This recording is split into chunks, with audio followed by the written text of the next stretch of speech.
Right now, at this exact moment, there's an object flying out of our solar system that is older than the Sun. Not by a little. It was through the galaxy for more than 5 billion years before the Sun even ignited. Before Earth. Before any of this existed. Last summer, it fell into our sky. For a few months, every big telescope on the planet turned to look at it, and what they found broke almost every rule we thought comets follow. Now it's leaving. Forever. It will never, ever come back. This is the story of the oldest thing we've ever seen up close. It started on the 1st of July, 2025, at a survey telescope in the mountains of Chile. The system is called ATLAS. Its job is simple. Scan the sky every night and flag anything that moves. Most nights, it finds asteroids, ordinary ones.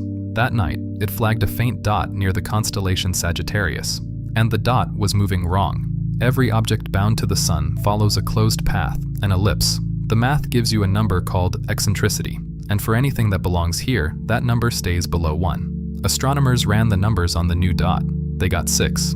6 isn't an orbit. 6 is a straight line with a slight bend in it. This thing wasn't circling the Sun. It was passing through, at almost 60 kilometers per second, which means it didn't come from here. It came from the space between the stars. In all of recorded history, we had seen exactly 2 objects like it. Oumuamua in 2017, Comet Borisov in 2019. This was number 3, and number 3 was about to put on a show. They named it 3I Atlas. The I stands for interstellar, and as it fell toward the Sun, it woke up. A glowing cloud of gas swelled around it. A tail stretched behind it.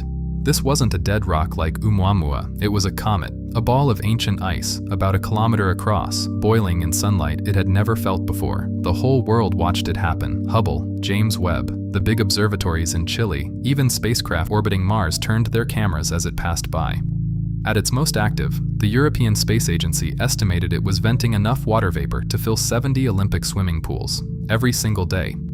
And here's a detail I love. It completely ignored us. It never came closer to Earth than about 270 million kilometers. No danger, no close call. It just cut through our solar system like a commuter crossing a parking lot. But when scientists started reading its chemistry, the excitement turned into confusion. See, comets are frozen leftovers, time capsules from the cloud that built their star system. We've studied hundreds of hours, so we know the recipe by heart. Water ice, carbon dioxide, dust, a pinch of metals. Predictable.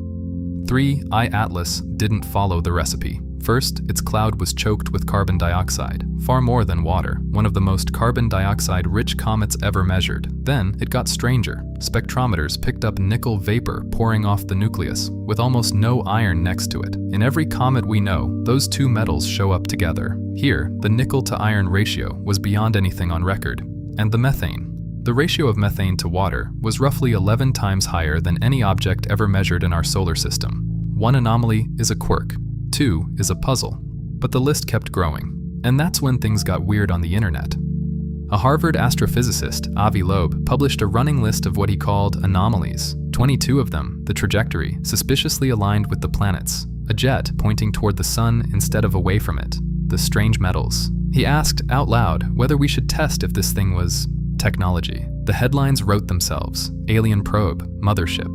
So let's be honest with the science. Most of those anomalies have boring explanations. Sunward jets? We've seen them on ordinary comets for 50 years. Even the exotic nickel most likely comes from a fragile nickel compound that falls apart in sunlight. Chemistry, not machinery. And Loeb himself said the object is most likely natural. But a handful of those anomalies kept serious planetary scientists genuinely interested because they pointed at something real.